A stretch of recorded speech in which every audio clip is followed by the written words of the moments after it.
How you do that, Daryl? Yeah, how you do that, Daryl? And I ain't mad about it. No, I am your man's Nick Rattlehead in the heezy, cold chillin' for sheezy. You better recognize it. And behind this camera, somewhere out in California, hopefully staying safe and watching over your boy, is my brother, my partner, my compadre, my amigo, my mans with the master plan 100 grand. Only you, me, and God knows how much I love this guy, man, and I truly do. Tell him one more time, what's your name? Matt the Graph. Matt the Graph. And we are Aftershock Reviews, here to give you the best extreme music reviews. And guess what? Rankings. Oh yeah, this is our first ranked video. I'm very excited about this. I've been wanting to do a ranked video for a while now, but I wanted to make sure that it was one of the bands that I just truly cared about. And you know, one of the bands, of course, is Kiss, but this band means a lot to me personally, right? Whether their music plays as a soundtrack to pivotal moments in my life, or it plays as a soundtrack of me trying to do what I need to do so far as like getting to where I need to go, so far as my career is concerned, or so far as the personal relationships is concerned. This band means a lot to me. And today we're going to be having a ranked video for Motörhead. Holy schmolies. Anybody who knows me knows there's two band Nicks is always going to fawn over that I should probably, they might not care for rock, they might not care for metal, but if they say Nick, they're going to be like Kiss and Motörhead. It's them two. It's always going to be those two. And let's kind of set some house rules, right? One, I'm not going to give you a review for each one of these 22 albums, right? I'm not going to do that. I'm not going to just say, it charted here, here's your producer, here the lead. I'm not going to do that. I'm just going to tell you my favorites and why they are my favorites. And, you know, some of the stinkers, because there are a couple, not many, but there are a couple, I'll tell them why they really don't hit with me, right? Like I said, so this won't be a real review video. It won't be like that. But let's get into the band, right? Because everybody knows Motörhead, right? We all know Lemmy. We all know the fact that he came from Hawkwind after getting fired, right? We all know that Motörhead is American slang at the time for speed freak. We know that. At some point, we know like the big classic lineup that everybody loves so much. Filthy Animal Taylor, Fast Eddie Clark, Lemmy. Like we know that, right? It was a trio. We know these type of things. But out of the 22 albums, keep that in mind. 22 albums. They're one of the most consistent bands I have heard, right? Like every 2 years, you're going to get something. Something had to be wrong if we had to wait 4 years to get a Motörhead album, which is kind of like commonplace nowadays, which to me shows the hardworking nature of the group, how much they did care about their fan base, and how much, to me, at least, the fact that they loved playing rock and roll, right? To Lemmy's point, we are Motörhead. And we play rock and roll. Like, that was my awful Lemmy impression. But I care about this band so much so, even I want to shout out Matt again. He bought me, this is a Christmas gift that he got me at some point. I freaking love this thing. I really hang it up on my wall and everything. Because one, it's thoughtful. Two, it's freaking Motörhead, man. It's a Motörhead figure, which I thought was neat. So, Nick, you mentioned, you know, albums that weren't really banging like that when it came to Motörhead. So what are some of those albums you really didn't like? Okay, let's get into it, right? Started with number 22. I don't like Overnight Sensation. I don't. I think, again, I like the fact that it is consistent, right? You know, every 2 years or every 3 years, we got something from Motörhead. It's fine, but I don't like the cover, right? And, you know, when it comes to Motörhead, we're going to talk about covers a lot here because they have, in my opinion, one of the best cover artists of all time, Mr. Joe Patagno, doing this stuff. So, you know, of course, he helped make the War Pig, and, you know, he worked on Zeppelin stuff, and for more of us metalheads as well, he also did some Genocide Pact things as well. But Snaggletooth ain't here on this album. He's just on this album cover, at least. He's not here, which is a problem for me. Clean shaven Lemmy is a problem for me. I like dirty, grimy Lemmy. You know what I'm saying? Overnight Sensation musically doesn't hit for me, as well as visually doesn't hit for me, as an experience doesn't hit for me. What's another one? Snakebite Love. The only thing to me that really does keep this album from being complete and total slaw is the fact that, again, Mr. Joe Patagno is doing the album artwork for it. And to me, it's great. It's absolutely outstanding. There isn't a Joe Patagno album cover that I think I don't like, right? But again, Snakebite Love is a little bit boring, a little bit formulaic. I can't even remember a single track from Snake by Love. Again, really not that great. Hammered. I don't think Hammered's great either. The only thing that I really like about Hammered is the fact that it has the game on it. That's it. And which is kind of, not even kind of, it serves as my introduction to Motorhead. Because of course, I grew up as a wrestling fan, right? And I've always loved, WCW, although it was, not as good as WWF at the time. I really did like WCW. Sting was my guy. But I really started getting into the WWF at some point because I just figured out that the storytelling was just better over there. The match quality was just better over there. And I really did gravitate to Triple H or Hunter Hearst Helmsley, whatever you want to call him, right? And at that time, he was doing the My Time song. And I was like, oh, okay, this is pretty dope. I like it. But in 2001, he premiered a song. And I just hear this thick and fat guitar riff. Just, time to play the game. I'm like, what is that? And he comes out, it's Titantron, it's flashing, he's spewing water, and it's great. The visual of it, the presentation of it was wonderful. But the thing that really put it over the top outside of Hunter himself was the song. And I'm like, I need to find out what this is. And at the time, I'm still not hip to the game. You know what I'm saying? I don't know how to really go out and find some of this stuff. But at some point, YouTube comes along. I'm like, okay, cool. Triple H entrance theme. And Motorhead pops up. I said, who is this band? So the game holds a lot of weight with me. That's the only thing that saves Hammered from being as low as Snakebite Love and Overnight Sensation. That's the only thing. The album cover, again, is mediocre. It's mediocre, but it's the game that puts it over Snakebite Love. Let's go to The World Is Yours. Now, I know a lot of people really like this album. It is a tribute to Lemmy's friend, Ronnie James Dio, who had died. A lot of people do like the track listing. I'm just not one of those guys. I don't think, again, that there's anything really memorable that sticks out to me. I don't like the album cover. I just really don't like this album. I just really don't. But at the end of the day, I'm not going to knock anybody who does like it. This isn't going to be one of those things where I call people stupid or crazy or whatever else like that because they like a particular Motorhead album over one that I think is better. This is my list. You know what I'm saying? So if you have anything that you would like to say about it, of course, let's have a conversation. Leave it in the comment section below. But The World Is Yours is number 19 for me. I just don't think it's that great. Now we're getting into the more meh albums, right? Again, there's like 3 of them, but they're not terrible, but they're not really something that I go to that much either. And starting the meh albums with number 18 is March or Die. Now, I think the production really lets down a lot of the songwriting here, as well as the fact that I don't like the cover art for this as well. I think it's just really bad. I don't know what they were thinking with this, but it's just not that great. On top of that, you can tell that this is the album because it's following 1916, the success from that album. We'll talk about that later. He's trying to get that mainstream appeal, right? So you see Ozzy Osbourne come on here, you see Slash have appearances on here, but the majority of the songwriting is just not good. Now, Hellraiser, sure, great. And it appears in Hellraiser 3, which I think is dope. Like, I like the representation of rock and roll in mainstream media. I'm always going to be a big fan of that. But outside of that, there's only one other memorable track, and that's going to be You Better Run, which I think is even more dope because at some point, Motorhead does You Better Run SpongeBob edition called You Better Swim. And I think it's dope, right? I think it's dope. But I think that song could have been so much more better. I think Hellraiser could have been so much more better if you had better production and if the tracks surrounding them weren't so mediocre and lukewarm. But at the end of the day, I don't think March or Die is just the pits because those 2 songs exist on that album. So at number 18, we have March or Die.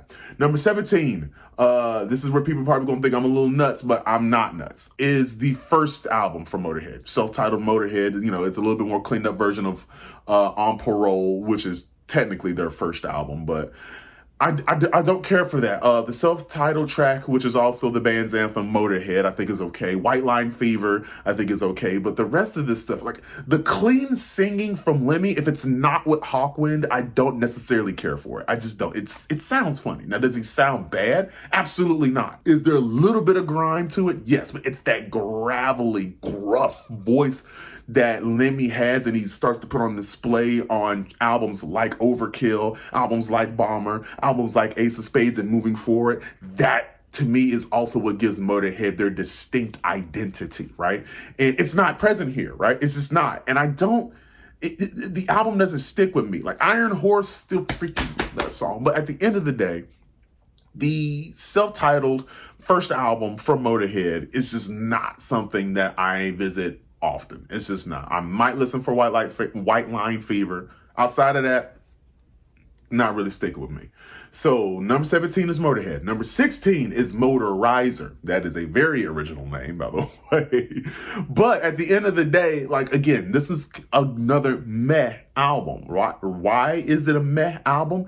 It's because at the end of the day, Rock Out exists on this album, which is a good song. And it was the lead single for this album, which I think is pretty cool. At the end of the day, also, One Short Life. There it is. One Short Life is a decent song, right? But one of the things I really do like about it is the fact that it has that blues flavor infused into the track. And I think when Motörhead delves into the blues and incorporates it into their more hard rock sound, their more greasy, dive bar type sound, right? I think it makes something special. And you're going to see this with other albums that are going to be coming a little bit later. I love when Motörhead delves into that blues influence, right? Because that's part of their DNA. That's part of who they are. When you're listening to Motörhead, you're listening to the blues. When you're listening to Motörhead, you're listening to older rock and roll. So you're going to be listening to Jerry Lee Lewis. Masker, as Lemmy puts his gruff voice on top of it. You're going to be listening to Little Richard, right? Because that's the things that influenced his sound, right?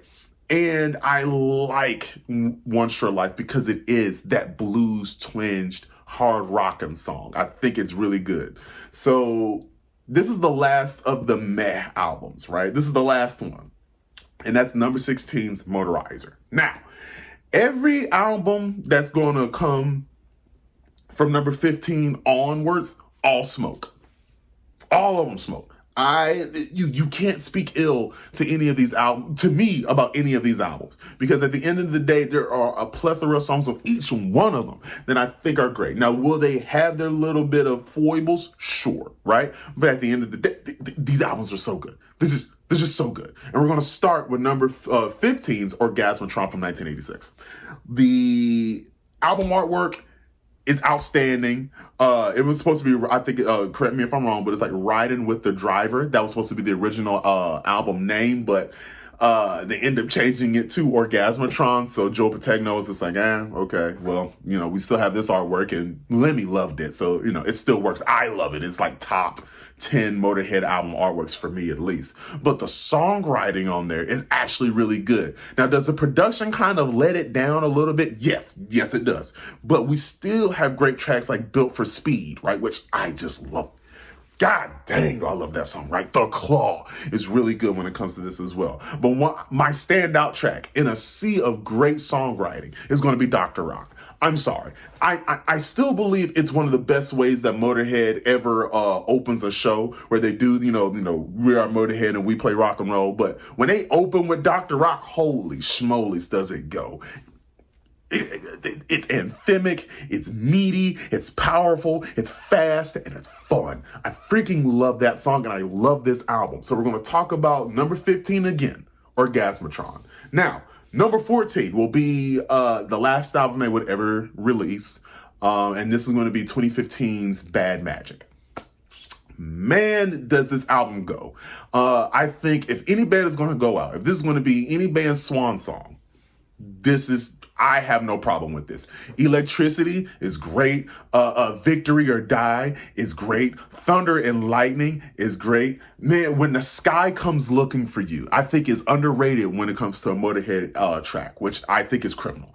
And on top of that, Sympathy for the Devil, the Stones cover, I think is a good cover. Motorhead likes to do things like that. Again, we're going back into sounds that influenced Lemmy and influenced the rest of the band, right? So I thought if you're talking about something that exemplifies Motorhead and things that influence Motorhead, Sympathy for the Devil is a good pick for a cover. And they did an exemplary job at executing that. It's so good. The album cover, right, is good, right? Even the inside of the gatefold, if you bought the vinyl, where it has Motorhead, this black and white, like this grimy, grungy cover of Lemmy standing here with his hat, and you have Eddie Campbell here and Mickey D here. It's so good. The presentation of it is great. The songwriting of it is great. The only thing about Bad Magic, and I have to put it down here, and it's no fault to anybody in the band, is the fact that you can hear how weak Lemmy's voice is. You can hear that he's sick, right? And for me, that's tough to listen to. It's just so tough to listen to. And it started to rear its head a little bit with 2013's Aftershock tour edition, where they started doing live versions of most of the tracks from Aftershock, right? And you could hear how weak Lemmy was getting because he was getting sick. And when it comes to this album, it's on full display at this point. Do I give him points and do I give him kudos for going out, doing what he loves doing? Heck to the yes, I do. But it's still tough to hear one of your heroes struggling like that. You know what I'm saying? Struggling like that. So that's no fault to this album. That's no smoke to this album. But it's just hard for me to hear that because, of course, everybody knows a couple months later, Lemmy dies. But at the end of the day, I still think this album is great. I still think this album freaking smokes. And we're talking about, again, number 14, Bad Magic. Now, we're going to talk about number 13. And I have Kiss of Death. Freaking love this album. The opener, Sucker. Holy schmolies, is it good? Sucker! I love when Motorhead has choruses that are like one word. We're going to get into that in a few when we get a little bit further into the list. But the album artwork, again, is freaking great. Even on the back, is freaking great. Songs like Trigger are freaking wonderful. Now, is his singing more gruff on Trigger? No. Is he a little bit more melodic on Trigger? Yes. But I think it works, right? And I think it's a little bit catchy, right? I think it straddles that fence of being gruff and grimy like we love Motorhead to be, but then a little bit more anthemic and melody driven, like they kind of were on Another Perfect Day. Again, we're going to get into a lot of these other albums later. I'm just getting ahead of myself. I'm so excited. I love this man. But songs like One Night Stand is great. Devil I Know is great.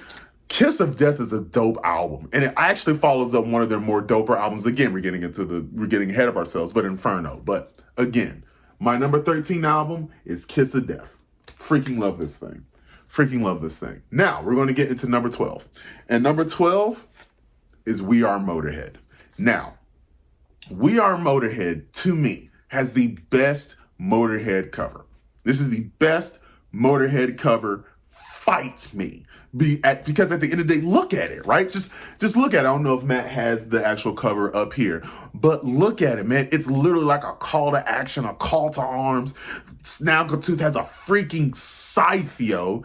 And it somehow it also gives you a sense of camaraderie, right? Like, we are a team. We are the crew. It's us versus everybody. Let's go out there and destroy every other band or destroy every other fandom that's out there. We Are Motörhead's album cover is freaking dope. But not only is the album cover freaking dope, the songs are dope. See Me Burning, holy schmolies. That drum solo from Mickey D that actually opens that track in this album. It's great. And what's the matter, baby? It's so good. And then again, a simple chorus, as like a lot of the chords and a lot of the drum passages and guitar passages are descending. You hear that, dun, dun, dun, dun, dun, dun, dun. See me burning. Here's the thing. I know Motorhead says that we are Motorhead and we play rock and roll, but a lot of this crap is just full on speed metal and a full on just heavy metal in general, right? This thing is wonderful. And one of the underrated gems when it comes to this album, one of the more underrated gems is One More Effing Time. I'm trying to be YouTube friendly, right? One More Effing Time. It is the ballad from this thing.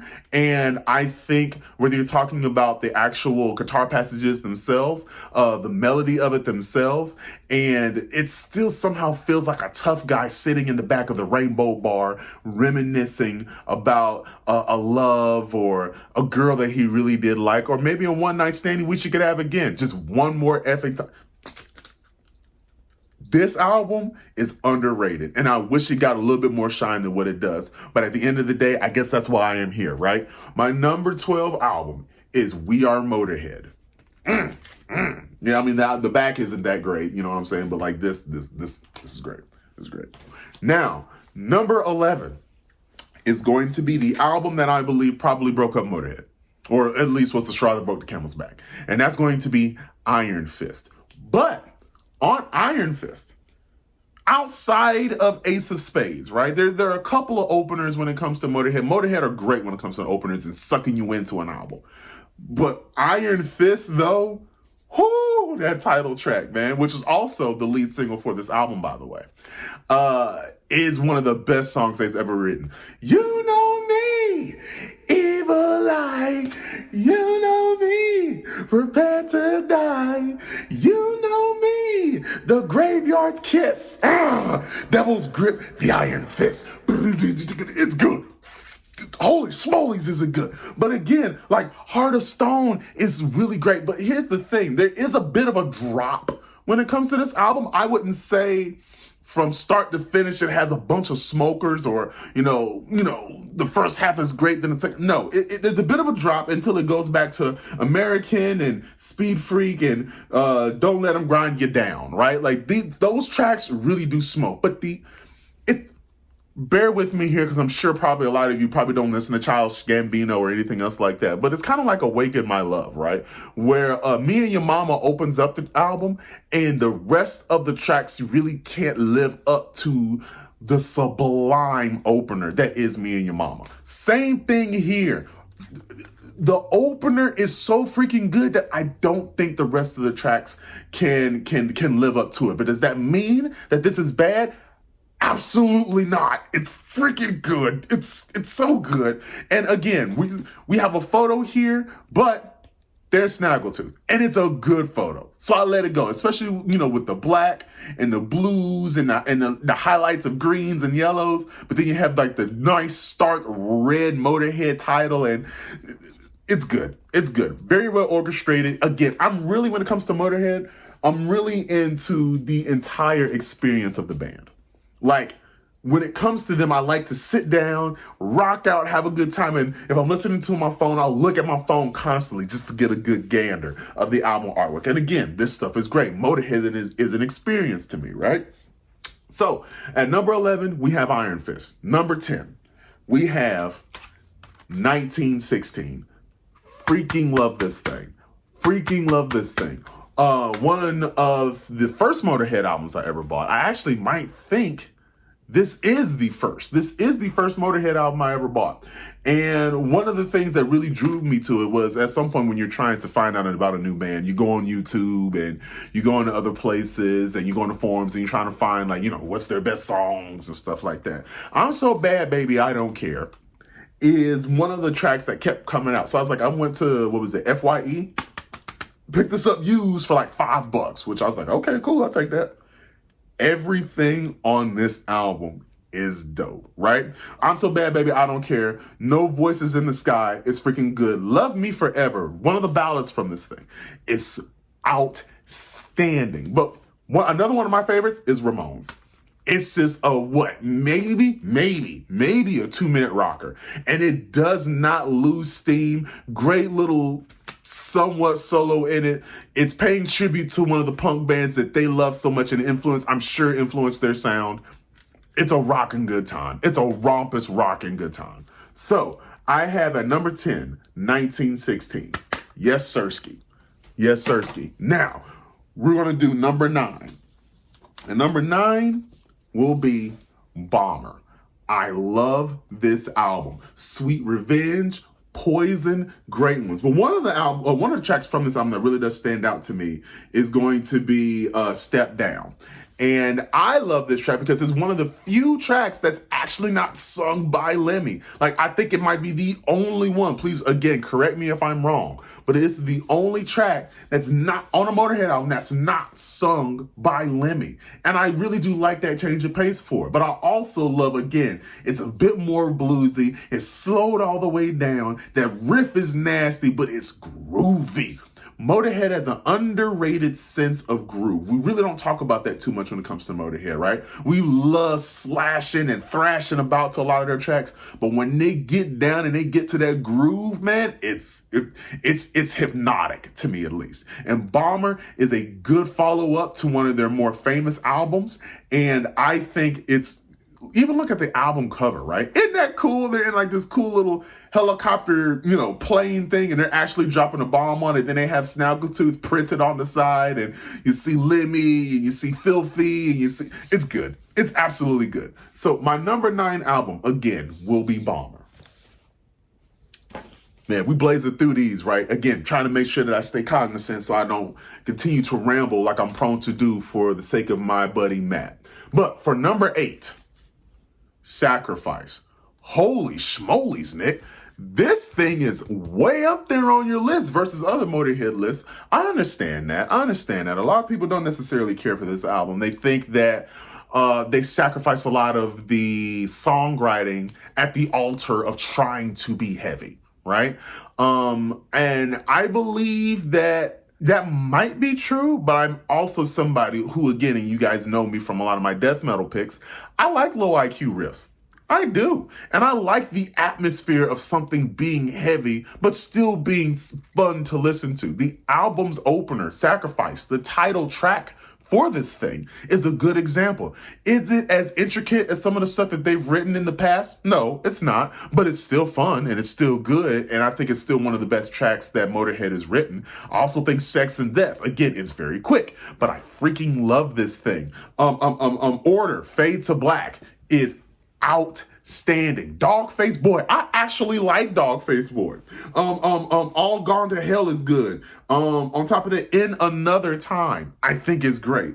But then Out of the Sun, the album's closer, I think is one of the best closers Motörhead, because we talk about their openers all the time, right? And we talk about some of the, dope songs that are sprinkled, but how do Motörhead really close an album? How do they leave an impression with you when the needle is done, or when Apple Music says, okay, cool, that's it, and you don't have it on repeat and the album just shuts off? What does the impression that the album leaves with you? And when we're talking about Out of the Sun, I think that this is one of their best closers on any Motörhead album.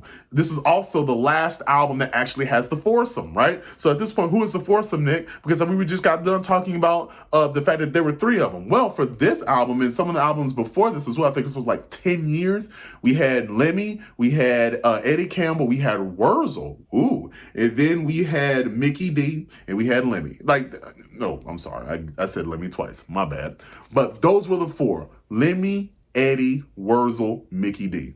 And I think this album sounds massive. I think it's fun. I think it's angry. I think it's pissed off. And I think it's impactful. I even love the album cover. Again, I like listening to this band and looking at the album cover. Joe Pategno did an outstanding job on this, and it represents masterfully the fury on this freaking thing, right? But even then, like Order, Fade to Black is angry as that. Out of the Sun, it feels like there's a little bit out of This Is Hellfire or a Faded Sun, right? And then Sex and Death, right, with the genitals on the front. Like, it perfectly encapsulates everything on this thing, and it's really good. So, my number 8 album is Sacrifice. Again, I love this band so much, I have to try and keep myself from rambling a little bit. Number 7. This is another album that people really do like to put a little bit lower on their list. More power to you. But for me, Rock and Roll. Now, Motörhead themselves, and I'm talking about like, if I'm talking Motörhead, I'm really saying Lemmy, says this is a fair album. There were a little bit of annoyances that kind of kept this thing down a little bit. The production being one of them. He's really not the biggest fan of the production here. That's also some of the criticisms for a lot of the other reviewers or other Motörhead fans. They say for 4 people, it seems a little frail. It seems a little thin.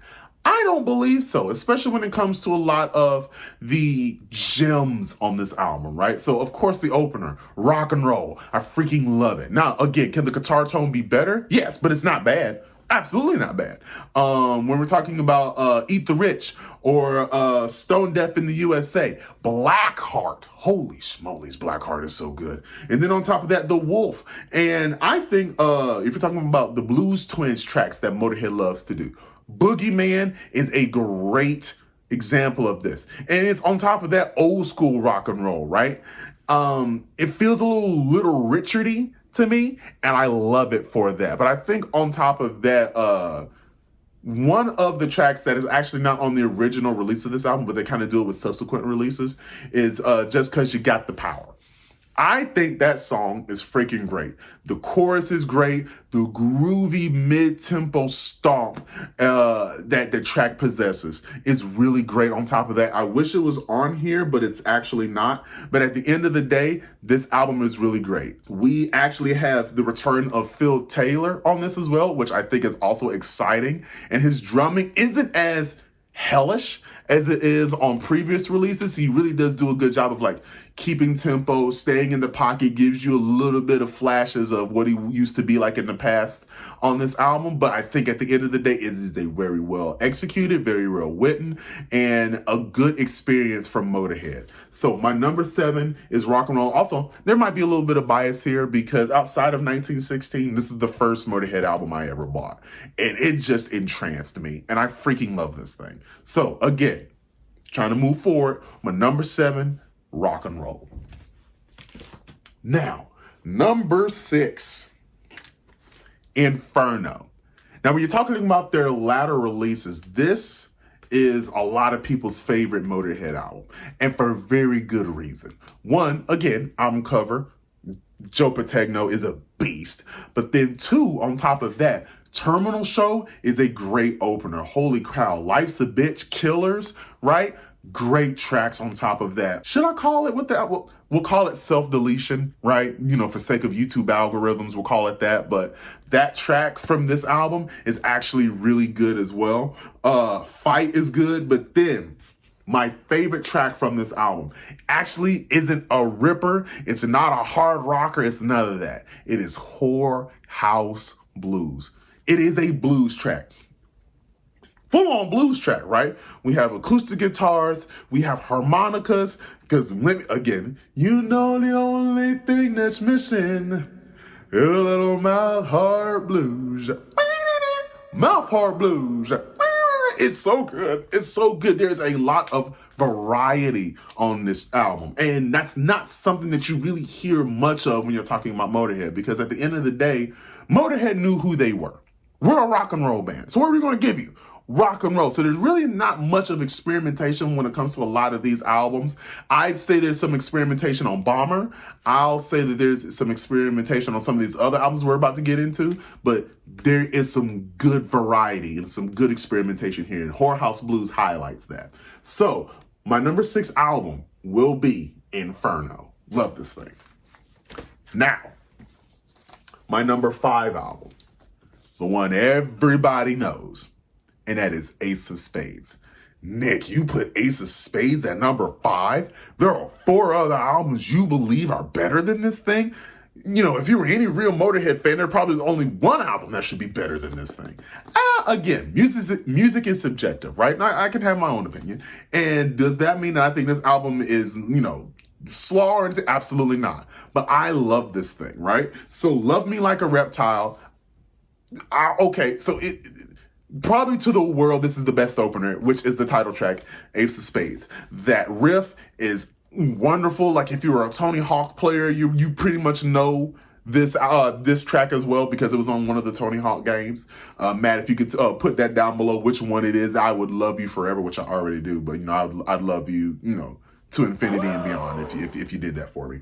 As well as Live to Win, We Are the Road Crew, Jailbait. This album is good, man. But what can I say about this album that has not already been said? Not much. But at the end of the day, this is one of those albums where it's trying to relate it to other people who might be watching who are not into rock and roll like that, or at least getting into it. This is their thriller. This is their thriller. And for me, when I was getting into Motörhead, this was one of the last albums I wanted to get, because every time I would listen to somebody talk about them, or any time I would listen to people be like, oh, okay, cool, you should start with Ace of Spades, Ace of Spades, Ace of Spades, Ace of Spades. Okay, that's fine. Like, I understand that. And at that point, I had already heard the title track, but I wanted to try and get into different things. And I don't think that that's fair to this album. Just because something is popular doesn't mean that you should kind of like steer away from it, if that makes sense, right? I know sometimes, at least for me, if people are saying, oh, this is the best thing ever, this is the best thing ever, like probably the innate contrarian in me wants to be like, I'm not listening to that, because they have other great stuff, I'm sure. This album freaking smokes, and it's my number 5 album, and it is Ace of Spades. Now, number 4 is clearly a personal pick. It is clearly a personal pick. This would not be anywhere near people's probably top 10, but it's mine. My number 4 album, and you can also see I have the CD for it as well, is Aftershock by Motörhead. Let me tell you something. This show's name comes from this album. This show's name comes from this album, right? And there's a reason for that.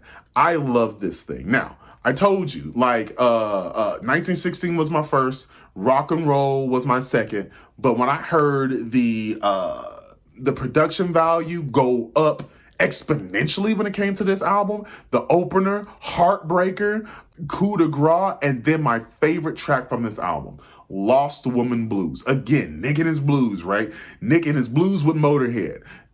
I think if you're talking about experimentation and getting out of your norms and things of that nature, this album has a great sense of variety and experimentation, and Lost Woman Blues is a crowning jewel to that, right? Because it's a slower song. Now, they have groovy stuff, but this song is slow, right? But it's good. It has a great sense of groove. On top of that, the subject matter of him losing a woman and actually feeling kind of bad and trying to move on from it is great. Dust and Glass on this is great. End of Time, which is a lot of people's favorite track from this album, and rightfully so, is a stomper. Crying Shame is good. And then on top of that, this album, well, not the album, but the song Heartbreaker was actually nominated for a Grammy. That goes to show you just how good a lot of the songwriting is on it. Now, does it have its foibles? Sure. Going back to Coup de Grace. Make it quick. The Coup de Grace makes you dead, kills your ass, gives you nightmares, bad dreams, panic in the dark. That's not the best songwriting in the world, but the riffage behind it is great. And the rest of the track is actually really good. But that's the only thing that I can nitpick about this album as a whole, is that little stretch of lackluster writing. That's it. The rest of the thing smokes. And that's why Aftershock, and the show's namesake, is my number 4 Motörhead album of all time. Now, we are in the top 3. And this album is a lot of people's number 1 Motörhead album. This will probably be my, the one where people be like, I don't know if I want to listen to him anymore. But number 3 is Overkill. Nick, what the freak? Well, it's my personal Motörhead list, right? And I love the opener, Overkill. I love how it pump fakes you out twice into thinking that the track is done and it's not. I love the riffage, the double bass, everything about it is dope. Stay Clean, I'll Be Your Sister. My favorite track from this album, Damage Case, right? Holy cow, the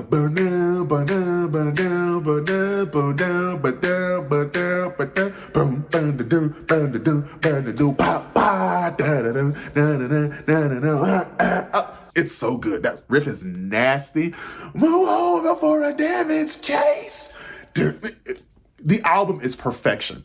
The track itself of Damage Case is perfection. Metropolis, that slower, bluesy romp, is perfection. The album closer in Limb from Limb, Lonely Lover, I'm gonna rip your limb from limb. It's so good. Oh my gosh, this album is so good. This album is so good. And that's why it is my number 3 album, Overkill. But now, we get into the top 2 Motörhead albums of my list, of my experience listening to music, of them being one of my favorite bands, top 2 bands of all time. Depending on which way the wind blows, it's probably going to be Kiss or Motörhead. But my number 2 album is Bastards. Listen to me. This right here, this is one of the most underrated Motörhead albums of all time. And I think the only reason this album gets put as low as it does to me is Don't Let Daddy Kiss Me. Because he tried to shop that track around to Wendy Williams and Lita Ford. They were both like, due to the subject matter of the track, they're like, no, we're not going to sing that. Because he originally wrote it for a lady to sing. Outside of that, though, this album is perfection. And keep in mind, I'm not saying Don't Let Daddy Kiss Me is a bad track. It's just a track with a sensitive subject to it. And it can be difficult for people to listen to. That's it.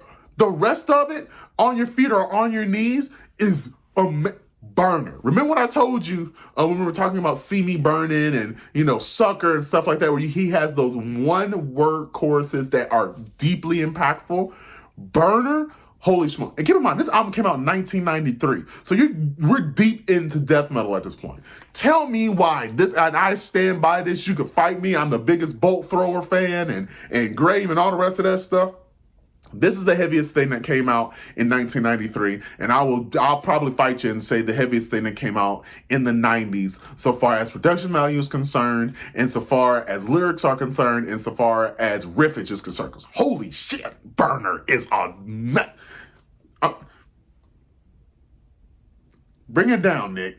Bring it, because I love this thing so much. I love this thing. Death or Glory, holy schmolies.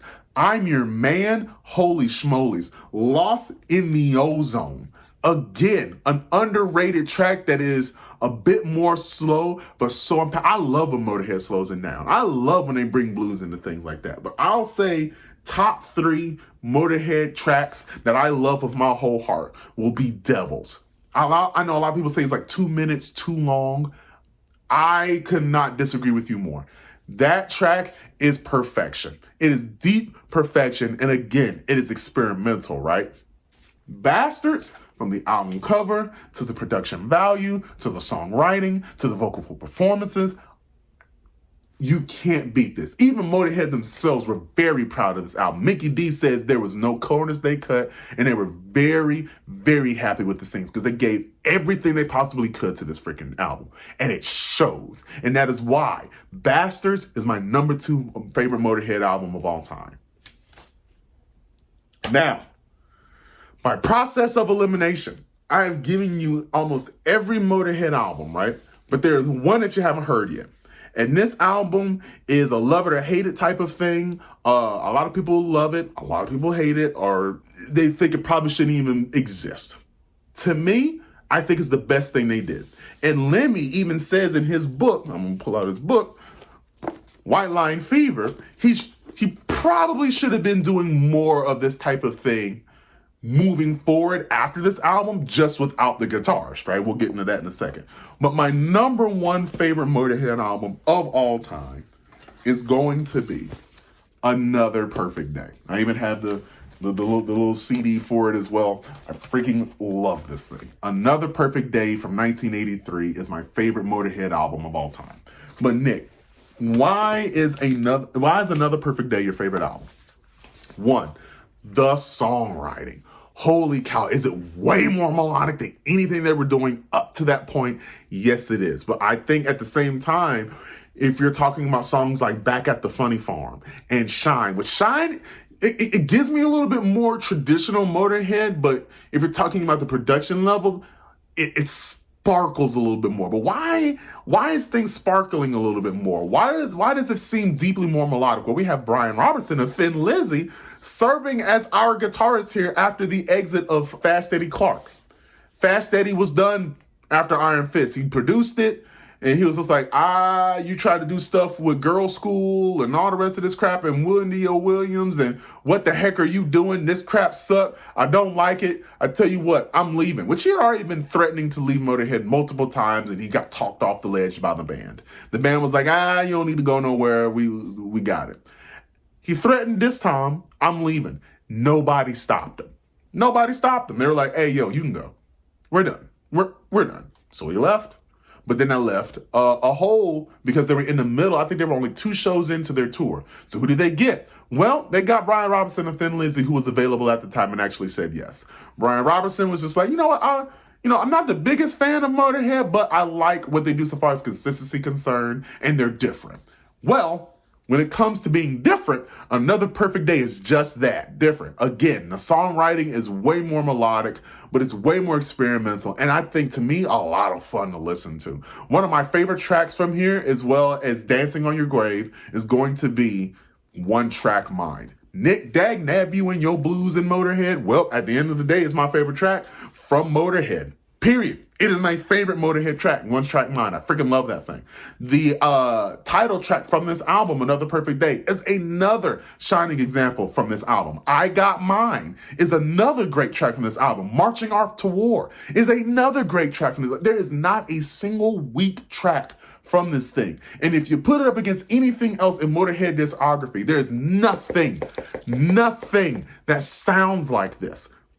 Nothing that sounds like this. And I believe, if you're talking about new wave of British heavy metal, which they get lumped into, right? Which, again, probably Lemmy, if he was alive today, probably would be like, I'm not heavy metal. Probably did I inspire some of it? Sure, I'll give you that. I'm a rock and roll band. But at the end of the day, they're still in the new album discussion, right? I think this album is underrated.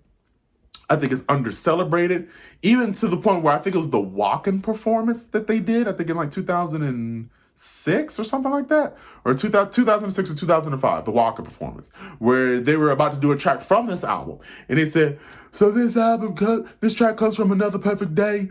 A lot of people didn't buy that album. That's okay, but you bought it now. I wish you did back then. And because I believe Lemmy really did feel that this is some of the best batches of songs that they've ever put out. And again, going back to White Line Fever, they even said that, hey, I wish I would have did more of this, right? Just without Brian Robertson, who was becoming a pain in Lemmy's side and eventually left the band or got fired, depending on who tells the story. But for my story, when it comes to Motörhead, this is my favorite album of all time. I love this thing. I love this thing. And that is my list. Motörhead is very influential to me. It's very influential to this show, you know, based on the name, and how I listen to rock and roll and listen to heavy metal, death metal, moving forward in my life. So if you would like to see more ranking videos, let us know. Tell us on IG. You can follow me at _satellite989. You can find Matt at Matthew_Vaughn on IG. You can also leave us a comment in below and also leave us a like. You know, what is it the YouTube sayers say nowadays? Smash that like button. You know, subscribe. It helps out a lot, you know, like, you know, that whole thing. I'm trying to be a little bit better with that. I don't think I need to try to, you know, influence you guys. If you like the stuff, you'll like. If you like the stuff, you'll subscribe. And I appreciate that. But until next time, you guys wash your hands and support your bands. Peace. How you do that, girl?